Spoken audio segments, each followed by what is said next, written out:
Hello and welcome back to another book review with your friend Patrick. I make these book reviews for you so that you have a potential insight and information about a book that you may want to read in the future. Because we all know that formal education is very important, but it's not everything. And self-education is a lot more important because it allows us to create the dream life, the dream lifestyle that you always wanted and that every single one of us 100% deserves.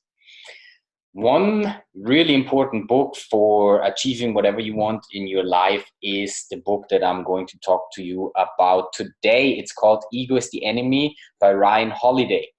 I think it is a very interesting and very, very important book to understand because literally the ego, every one of us has an ego, but it's all about, are we going to befriend the ego or are we going to leave it to be our enemy? Now, this book is separated into three parts. The ego as being part of when you aspire to achieve something, success, when you have success, what the ego is doing with you, and when you fail, how the ego is playing into that as well. Now, every single chapter has different topics where the ego is coming into play, and usually every single chapter, every single topic, Ryan Holiday uses examples, real life examples, usually with successful people or celebrities. So it's quite interesting, and I'm sure you can really see some of those parts in yourself and really relate to the ego, as that was at least the case for me. Now, in general, what is the ego? The ego is an unhealthy belief in your own importance. If you're arrogant, if you're self-centered, and that actually inhibits true connection to the world around you, and it also inhibits true growth. Okay, so a very important principle for our lives are not to fool ourselves. Okay, but it sounds quite stupid to fool ourselves, but it's actually quite easy, and the ego really helps in that. Okay, because in the end, whatever you tell yourself, you're gonna believe, if it's a truth or not, because the ego in the end tells us what we want to hear and when we want to hear it. Okay, so this is very, very important. And an egotist, for example, is someone who has a dangerous focus on themselves.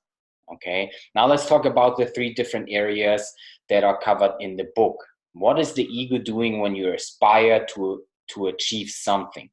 Okay, first of all, it's very, very important to consistently train your mind. Okay, because the mind is the most powerful computer on our earth, and if we can train it to attract and to go in the direction that we want and help us achieve everything, perfect, right? But if we don't work and constantly train the mind, it's always going to work against us because of the ego that we have.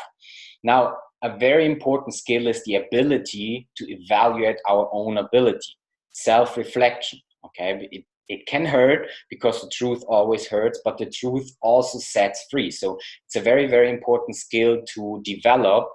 And detachment is kind of like the ego antidote. That means if you can detach yourself from your feelings, from your thoughts, and from everything that is trying to inhibit your growth, then you're already better off.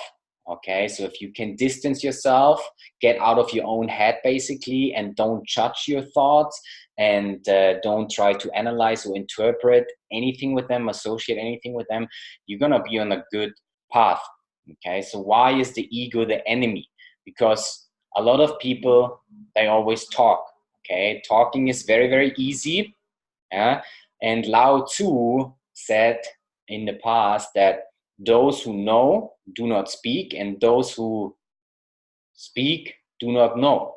It's quite interesting because it makes a lot of sense, because why would you try to justify what you know if you actually know? So it makes a lot of sense. The ego always tries to get public credit, and that's why it wants to talk. It wants to prove him or herself to other people to get the validation. But in silence, there's actually a lot of strength, because if you keep silence about what you want to do, then you have a lot of strategic flexibility, which is very important in my opinion.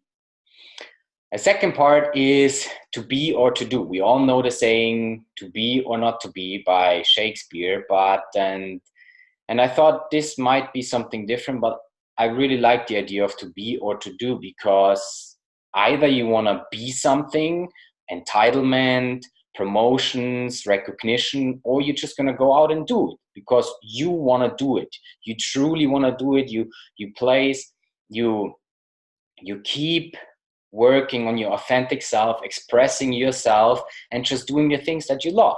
Whereas other people, and that's where the ego comes into place, try to become special positions in corporations. They try to get as much recognition as possible, entitlement, and that's a dangerous path, because in the end you don't want to compromise. You want to keep your self-respect, and if you have to compromise because to move up the ladder in business or to achieve a certain recognition, there's the question: do you really want to compromise, or do you want to stay true to yourself, keep your self-respect and everything? So there's a fine line where you can walk, and where the ego is trying obviously to manipulate you.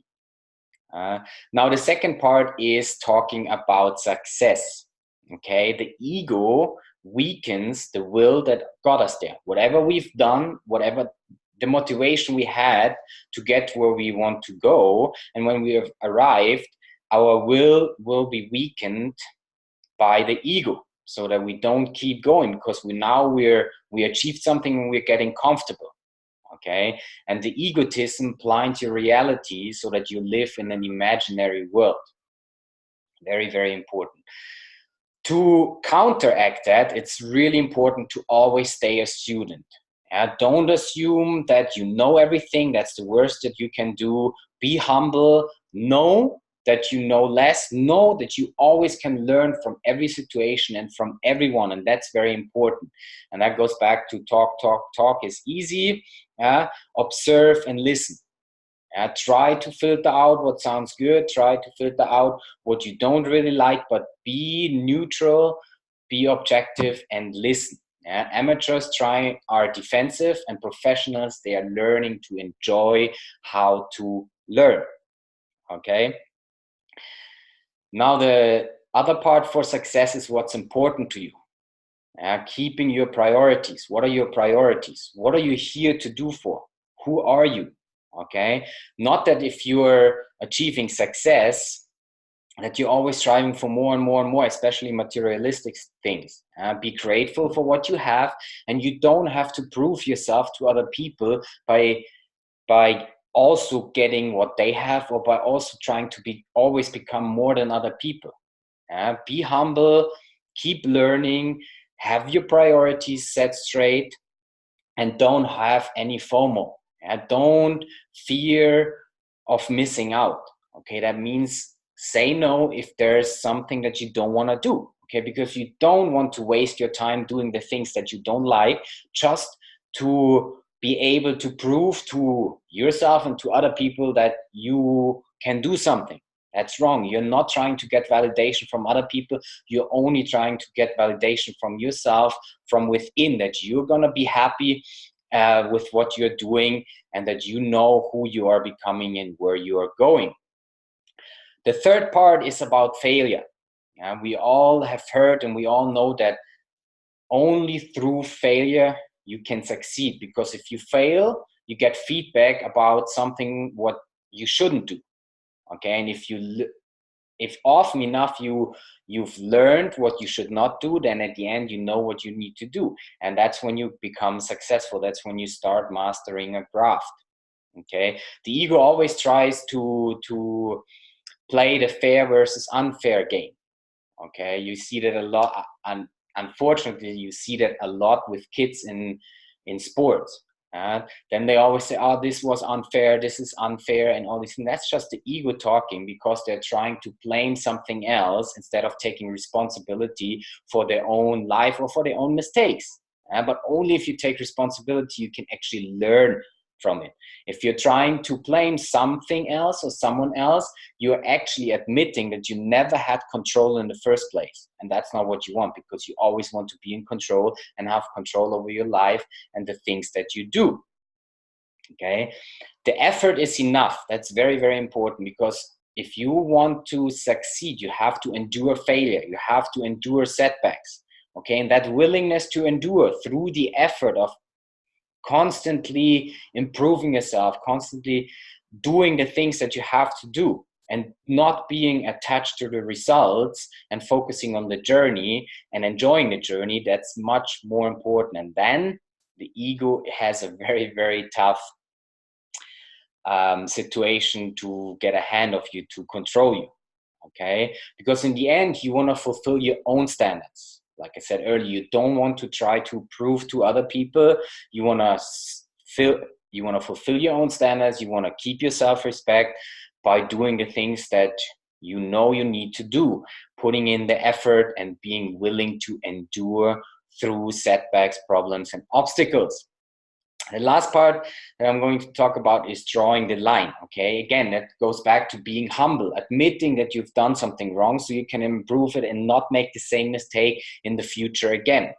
Okay, a lot of people, they have a fear of admitting they're wrong, but that's just the ego. Okay, they don't see the bigger picture. That's very important, because if you see the bigger picture and you know where you're going, any obstacle in between doesn't really matter, does it? And in the end, the ego kills what we love, and we don't really want that. Again, set your priorities, be humble, always learn.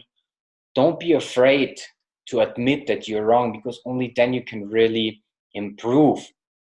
Get out of your comfort zone. The ego always tries to keep you in your comfort zone. Okay, so there are many, many more chapters, different topics. I hope this is a great overview. If you do have any questions, or if you've read the book and you want to leave some comments, feel free and I'll join in the discussion. I do appreciate you taking the time. I really thank you all. I hope you all have an amazing day, and never give up on your dreams. Keep working hard, and you can do anything, because it is very hard to beat someone who never gives up.